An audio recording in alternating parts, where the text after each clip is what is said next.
How to remove bot from Telegram group. If you have been using the Telegram application and wondering on how to remove the bot that you have added on its group, don't worry. In this video, I will show you how to do it. So let's get started. First of all, open the Telegram application. Just like this. After opening it, you will find something like this on your home screen. Now choose the group where you have added the bot. Just like this. Then here you can find the name of the group at the top. Just right here, select it. Then here you can find administrators. Just right here, now tap on it.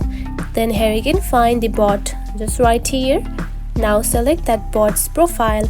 Just like this. And after that, then here you can find dismiss admin. Just right here.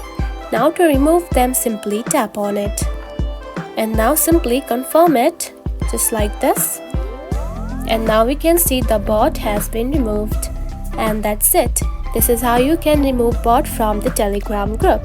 If you found this video helpful, don't forget to like and subscribe for more tips. Thanks for watching.